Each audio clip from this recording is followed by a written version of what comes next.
లేండి, ఎందుకంటే మీరు షార్ప్ అన్నారు కాబట్టి. ఓకే, ఇక్కడ ఇంకొక షార్ప్ స్టూడెంట్ ఉన్నారు మనతో పాటు. ఎస్, మిస్టర్ రాణా గారు రోజు షార్ప్నర్తోనే అసలు షార్పెన్ చేసుకుంటూ ఉంటారు ఆయన బ్రెయిన్ని. ఎస్, చెప్పండి, మీరు ఆ రోజుల్లో కంబైన్డ్ స్టడీస్ ఎలా చేసేవాళ్ళు, ఎవరితో చేసేవాళ్ళు?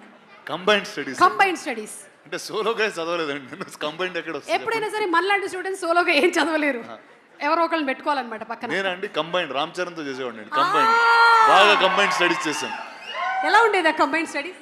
అంటే ఎంతవరకు అంటే అంతవరకు చదువుకున్నామండి ఇద్దరం. అది ఎంతవరకు అంటే పంజగుట్ట వరకా లేకపోతే? లేదు, యూసఫ్ కూడా వరకు అండి. ఓకే, అంటే ఆ చదువుల్లో ఎప్పుడైనా గోడ దూకడాలు అలాంటివి కూడా ఏమైనా జరిగాయా? లేదు, దూకడాలు లేదండి. అంటే కిటికీ ఎలా దూకుతాడు రాణా గారు? పట్టరు ఆయన కిటికీలో. యాక్చువల్లీ అది కరెక్టే అండి. ఎందుకంటే కంబైన్డ్ స్టడీస్ అని చెప్పి కిటికీ గ్రిల్ తీసేసి బయటికి దూకేసి వెళ్ళిపోయేవాళ్ళం. వావ్. సో ఏదో ఒకటి స్టడీస్ వల్ల ఒకటి ఉపయోగపడింది మనకి. కిటికీలు తీయడం ఎలా తెలుసు? కార్పెంటరీ నేర్చుకున్నానండి. Very good. అంటే స్టడీస్ వల్ల ఏదో ఒక ఉపయోగం అయితే ఉండాలి కదా. ఓకే, సో ఇప్పుడు ఇండస్ట్రీలో ఒకవేళ కనుక వీళ్ళు టీచర్స్ అవుతే ఎవరు ఏ సబ్జెక్ట్ చెప్తే బాగుంటుందో ఒకసారి మీరు చెప్పాలి మాకు. పిక్చర్ నెంబర్ 1 రామ్ చరణ్ గారి పిక్చర్ వేయండి అమ్మా.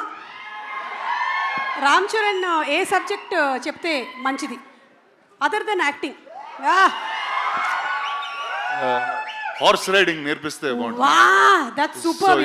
హి can teach terrific horse riding in school. Super. Magadheera నుంచి అప్పటి నుంచి. ఓకే, నెక్స్ట్ పిక్చర్ ప్రభాస్ గారి ఫోటో వేయండి అమ్మా. ఈయన ఏ సబ్జెక్ట్ చెప్తే బాగుంటుంది? అందరితో హ్యాపీగా ఎలా ఉండాలని ఒక I think more behavioral and cultural class చెప్తే బాగుంటుందండి. Actually I think we have a happiness ministry. అది ఇచ్చేస్తే బెస్ట్ అండి, హ్యాపీనెస్ మినిస్ట్రీ. కరెక్ట్. బా, yes darling Prabhas. Next picture please. Anushka గారి ఫోటో వేయండి. ఈవిడ ఏం టీచ్ చేస్తే బాగుంటుంది?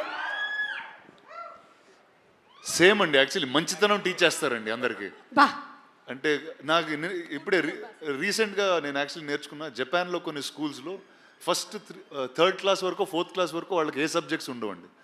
అంటే కేవలం మనుషులతో ఎలా మాట్లాడాలి, ఇళ్ళు ఎలా శుభ్రంగా పెట్టుకోవాలి, those kind of basic subjects will be taught for life. I think she is the best person to teach that. I think మన అందరికీ ఇక్కడ చాలా అవసరం అది. చాలా అవసరం. మనకి యూకేజీ ఎల్కేజీ నుంచే నౌన్ ప్రొనౌన్స్ రుద్దేస్తున్నారు. ఓకే, లాస్ట్ కాదు, ఇంకొక 2 పిక్చర్స్ ఉన్నాయి. ఆ రాజమౌళి గారు ప్లీజ్ రండి. ఎలాగో మీరు మాకు ఇంకా ఒక 2 years వరకు దొరకరు ప్రీ రిలీజ్లో. కనీసం ఇలా ఫోటోలు అయినా వేసుకొని మేము సంతోషపడతాం. అన్ని సబ్జెక్టులు చెప్పే ఒక టీచర్ ఉంటారు చూడండి, సాయంత్రం ట్యూషన్కి వెళ్తాం, అది ఆయన. సూపర్, అసలు సింప్లీ సూపర్. అన్ని సబ్జెక్ట్స్ కి మనం 300 రూపాయలు కట్టి వెళ్ళిపోతాం. సాయంత్రం ట్యూషన్కి వెళ్తాం చూడండి. Okay, done. Thank you teacher, thank you. And last but not the least our Devara NTR. ఖచ్చితంగా తెలుగు టీచర్ అండి, తెలుగు టీచర్ 100%. తారక్ కన్నా తెలుగు ఇంకెవరు నేర్పిస్తారు చెప్పండి? So I think Tarak will be the best Telugu teacher. ఇందుకనే మీరు సినిమాల్ని ప్రొడ్యూస్ చేసి ప్రెజెంట్ చేస్తున్నారు. ఒక్కొక్కళ్ళకి ఎంత కరెక్ట్గా ఇచ్చుకోవాలో అంత కరెక్ట్గా ఇచ్చారు కదా అసలు బిరుదులు. అండ్ అంతేకాకుండా ఎప్పుడు ఈ సినిమాని ఎక్కడ మలుపు తిప్పాలో చూపించింది కూడా మీరే రాణా గారు. అంటే తెలుగు సినిమా ఈ రోజున విజయకేతనం ఆస్కర్ వరకు వెళ్ళింది అంటే you were the first person who identified it and took it and marketed Telugu films. So thank you so much. Thank you. You have been truly a teacher for many people. ఇంత చిన్న వయసులోనే చాలా పెద్ద బాధ్యతలు వచ్చేసాయి. ఏం చేస్తాం, తప్పదు. ఒక్కసారి సరిపోదా శనివారంతో సూపర్ డూపర్ హిట్ కొట్టి, అసలు ఈ రోజు శనివారం కాదు కాబట్టి మనం బతికిపోయాం. కానీ what a terrific performance Nani, చూసేసాను నేను. సింప్లీ సూపర్, అసలు ఇరగ తీసేశారు. సో ఇప్పుడు ఈ సినిమా అంతా కూడా about human relationships and maths కాబట్టి మీకు బెస్ట్ స్కోరింగ్ సబ్జెక్ట్ ఏంటో చెప్పండి. Special English. స్పెషల్ ఇంగ్లీషా? అంటే తెలుగు లేకపోతే స్పెషల్ ఇంగ్లీష్ ఉండేది కదా? అక్కడ ఏం రాసినా నడుస్తుంది, కథలు రాయాలి. ఎక్కువ ఆన్సర్ షీట్స్ రాసామంటే ఏదో ఒక మార్కులు వేసేస్తారు. అంతే, కథలు రాయడమే. అక్కడ కథలు రాయడమే, ఇక్కడ కథలు రాయడం. సరే, ఇక్కడ మాకు చిన్న కథ చెప్పండి. మీరు చిన్నప్పుడు విన్న చిన్న కథ ఏదైనా జస్ట్ 2-3 లైన్లో చెప్తే చాలు. ఎలాగో మాకు చిన్నప్పుడు సొంత కథలు ఏం లేవండి, మనం చూసిన సినిమా కథే. టైటానిక్ రాసేవాడిని. బా, గ్రేట్. అసలు టైటానిక్ని కూడా అక్కడ రాసేసారా మీరు? ఓకే, సో మీకు మీ సిస్టర్కి ఇందులో ఈ సినిమాలో బ్రదర్స్ ఇద్దరి మధ్యలో బాండింగ్ చాలా బాగుంటుంది. సో మీకు మీ సిస్టర్కి మధ్యలో ఉండేటువంటి ఆ బాండ్ లేదా incident, anything that you would recollect? I think సిబ్లింగ్స్కి ఎవరైనా సరే సిబ్లింగ్స్ అన్నాక బాగా కొట్టుకుంటారు, అది అలాగే బాండ్ గట్టిపడుతుంది. ఐ థింక్ వాళ్ళు మనకి ఎంత ఇంపార్టెంట్ అని మనకు తెలిసేది కొంచెం వాళ్ళు ఎక్కడికైనా వెళ్ళినప్పుడు వాళ్ళని ఒక సంవత్సరం చూడనప్పుడు కొంచెం దూరం అయినప్పుడు బేసిక్గా. సో నేను అంతే లైఫ్ అంతా బాగా కొట్టుకు తెచ్చాం. ఆ తర్వాత అది చదువుకోవడానికి యూఎస్ వెళ్ళినప్పుడు సడన్గా ప్రేమలో అసలు సిబ్లింగ్ అంటే ఏంటి, తను మిస్ అవుతున్నానని, సో అవన్నీ స్టార్ట్ అయ్యింది. Super. Last and final question, 35 ప్లస్సా 35 మైనసా? ఏజ్ కాదు, నా ఏజా? మార్క్సా?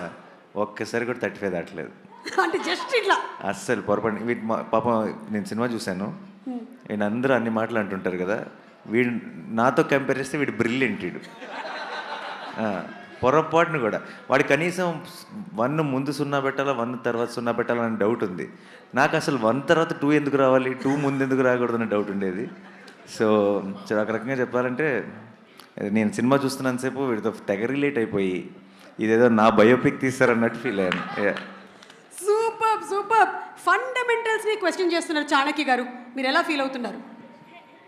అంటే ఈయన క్యారెక్టర్ పేరు చాణక్య.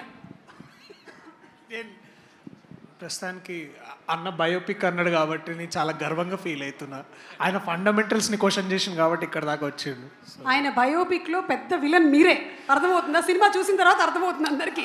విలన్లు ఉంటేనే కదా హీరోలు అవుతారు. బాగా కొట్టేశారబ్బా మార్కులు. ఈ ఒక్క దెబ్బతో నేను స్టేజ్ మీదకి వెళ్ళిపోతున్నాను. డైరెక్టర్ గారిని తీసుకొని, సార్